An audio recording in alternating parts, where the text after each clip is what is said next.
Trump એડમિનિસ્ટ્રેશને એક નવો તર્ક રજૂ કર્યો છે કે ઈરાન યુદ્ધ હવે સમાપ્ત થઈ ગયું છે. કેમ? કારણ કે એપ્રિલની શરૂઆતમાં જ અમેરિકા ઈરાન વચ્ચે સીઝફાયર થઈ ગયો હતો. શું આ અર્થઘટન વ્હાઇટ હાઉસને કોંગ્રેસની મંજૂરી લેવાની જરૂરિયાતમાંથી મુક્તિ અપાવશે? બીજી તરફ 8 વર્ષ 3 એડમિનિસ્ટ્રેશન, 66 વ્યાજ દર નક્કી કરતી મીટિંગ્સ, એક પેન્ડેમિક, એક ક્રિમિનલ પ્રોબ અને ટ્રમ્પ એડમિનિસ્ટ્રેશન તરફથી અગણિત હુમલાઓ બાદ જેરોમ પોવેલ ફેડરલ રિઝર્વના ચેર તરીકે તેમની અંતિમ પોલિસી મીટિંગ પૂરી કરી છે. તેમણે પોતાની છેલ્લી મીટિંગમાં શું કહ્યું?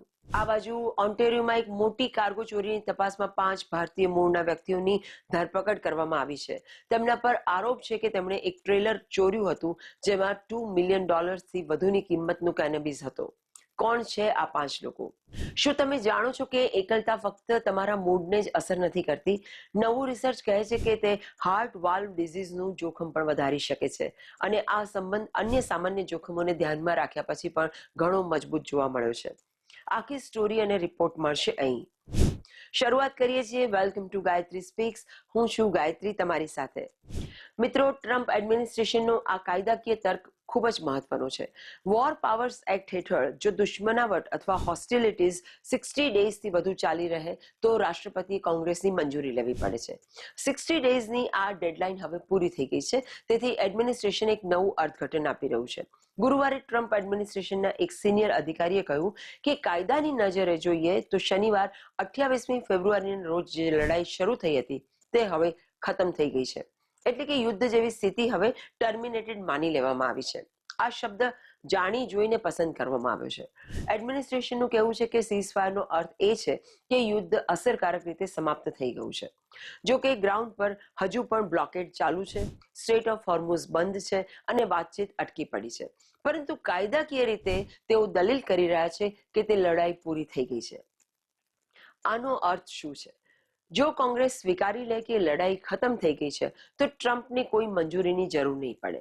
તેઓ સીઝફાયર લંબાવી શકે છે, ઘેરાબંધી ચાલુ રાખી શકે છે અને જરૂર પડે તો ફરીથી સ્ટ્રાઇક્સ પણ કરી શકે છે. બીજી તરફ ડેમોક્રેટ્સ આનો વિરોધ કરી રહ્યા છે.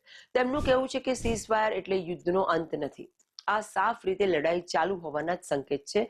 આ માત્ર શબ્દોની રમત નથી. આના ગંભીર પરિણામો આવશે. જો કોંગ્રેસ આ માની લેશે તો ટ્રમ્પ પાસે કોંગ્રેસની દેખરેખ વગર યુદ્ધ ચાલુ રાખવાની ફ્લેક્સિબિલિટી રહેશે. મારો મત છે કે આ આર્ગ્યુમેન્ટ પણ બહુ જીનિયસ પણ છે અને વરીસમ પણ છે. બીજી તરફ જેરોમ પોવેલનો અધ્યક્ષ તરીકેનો કાર્યકાળ 15મી મેના રોજ સમાપ્ત થાય છે, પરંતુ તેઓ હજી પણ ફેડની રેટ સેટિંગ કમિટીમાં રહેશે. તેઓ ગવર્નર તરીકે સેવા આપવાનું ચાલુ રાખશે. આ નિર્ણય આઉટગોઈંગ ચેરમેન માટે અસામાન્ય છે, પરંતુ પોવેલે હંમેશા સેન્ટ્રલ બેંકની સ્વતંત્રતાનું રક્ષણ કર્યું છે.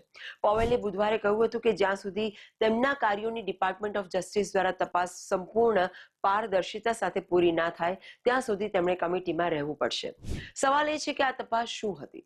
વિગતો સત્તાવાર રીતે આવી નથી હજુ સુધી, પરંતુ પોવેલે સ્પષ્ટ કરી દીધું છે કે જ્યાં સુધી આ બાબત સંપૂર્ણ રીતે ઉકેલાય નહીં ત્યાં સુધી તેઓ જશે નહીં.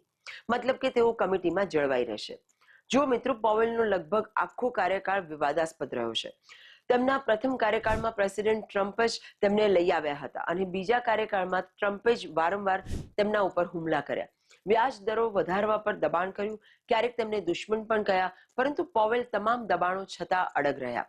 પોવેલના જણાવ્યા અનુસાર તેમણે રાજકીય દબાણ વગર પોતાની ફરજો નિભાવી છે. પોવેલની લેગેસી જટિલ છે.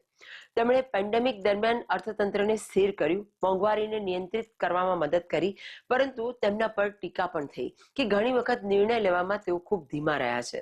પરંતુ એક વાત પાક્કી છે.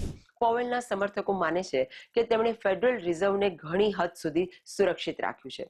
મારું માનવું છે કે પોવેલનો કમિટીમાં રહેવાનો નિર્ણય વિવાદાસ્પદ છે પણ સમજી શકાય તેવો છે.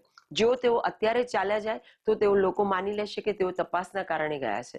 તેઓ નથી ઈચ્છતા કે તેમના વારસા ઉપર કોઈ ડાઘ લાગે. તેઓ ઈચ્છે છે કે બધું સ્પષ્ટ થાય. આ પોવેલની સ્ટાઇલ રહી છે. હી પ્લેઝ ધ લોંગ ગેમ. ભલે કોઈ પણ દબાણ કરે, તેઓ પોતાના કામ ઉપર ફિક્સ રહે છે. બીજો મોટો પ્રશ્ન એ છે કે ફેડના આગામી ચેરમેન કોણ હશે. તે હવે જોવાનું બાકી છે. ચાલો હવે ચાલીએ ત્રીજા સમાચાર તરફ, જે આપણા ભારતીય મૂળના અમેરિકનો માટે કંઈ ખાસ સારા સમાચાર ના કહેવાય. યોર્ક રિજનલ પોલીસના ઓટો કાર્ગો થેફ્ટ યુનિટે 5 ભારતીય મૂળના લોકોની ધરપકડ કરી છે. એક ટ્રેલર ચોરવા બદલ, તેમાં મોટી માત્રામાં કેનબિસ ભરેલી હતી. પોલીસે ચોરાયેલા ટ્રેલરને શોધી કાઢ્યું અને કેટલાક શંકાસ્પદોને કેસ સાથે લિંક કર્યા. ટ્રેલર નાયગ્રા રિજનમાંથી ચોરાયેલું નોંધાયું હતું. બાદમાં તે 15 એપ્રિલ 2026ના રોજ મિસિસાગામાં મેક્લોફ્લિન રોડ અને હાઈવે 401 પાસે મળી આવ્યું. તપાસકર્તાઓ મુજબ ટ્રેલર કેનબિસ પ્રોડક્ટ્સમાંથી ભરેલું હતું અને એક શિપમેન્ટ હતું જે ઘણી ડિસ્પેન્સરીમાં પહોંચાડવાનું હતું, પણ તે જ સમયે ચોરી થઈ ગઈ. ધરપકડ કરાયેલા 5 લોકોના નામ છે મનવીર સિંહ, સરબજીત સિંહ, દિલખાબ સિંહ, જસકવન મલ્હી અને કરણ કુમાર. પોલીસે જણાવ્યું કે સર્ચ દરમિયાન 2 કાયદેસર હથિયારો પણ મળી આવ્યા છે. ફ્રેન્કલી સ્પીકિંગ, આ કેસ ભારતીય મૂળના સમુદાય માટે ખૂબ જ શરમજનક છે. ધરપકડ કરાયેલા લોકો યુવાન છે. આ એક ગુનાથી તેમની આખી જિંદગી જોખમમાં આવી ગઈ છે. $2 મિલિયન કેનબિસ અને ગેરકાયદે હથિયારો. આ ઇઝી મનીના ચક્કરમાં લોકો પોતાની જિંદગી બરબાદ કરી રહ્યા છે. લાલચમાં આવીને જિંદગી બરબાદ ના કરો. આજની ચોથી સ્ટોરી આપણી હેલ્થ સાથે જોડાયેલી છે. અમેરિકન હાર્ટ એસોસિએશન જર્નલમાં એક સ્ટડી પબ્લિશ થયું છે. રિસર્ચરે જોયું કે પુખ્ત વયના લોકોએ એકલતા એટલે કે લોનલીનેસ અનુભવવાની વાત કરી હતી. તેમને હાર્ટ વાલ્વ ડિઝીઝનું જોખમ વધારે હતું. આ અભ્યાસ દર્શાવે છે કે સોશિયલ આઇસોલેશન અને નબળા સામાજિક સંબંધો માનસિક સ્વાસ્થ્ય સિવાય સીધા હૃદયને કેવી રીતે અસર કરે છે. દોસ્તો, આ અભ્યાસ આપણને યાદ અપાવે છે કે મેન્ટલ હેલ્થ અને ફિઝિકલ હેલ્થ જોડાયેલા છે. એકલતા માત્ર એક ફિલિંગ નથી, તે તમારા હૃદયને શારીરિક રીતે નુકસાન પહોંચાડી શકે છે. તેથી તમારા સામાજિક સંબંધોને અવગણશો નહીં. તો દોસ્તો, ગાયત્રી સ્પીક્સનો આ બ્રેકડાઉન જો તમને ગમ્યો હોય તો તેને શેર કરજો, લાઈક કરજો અને ચેનલને સબસ્ક્રાઇબ કરજો. હું છું ગાયત્રી અને તમે જોઈ રહ્યા છો ગાયત્રી સ્પીક્સ. મળીએ આવતા એપિસોડમાં.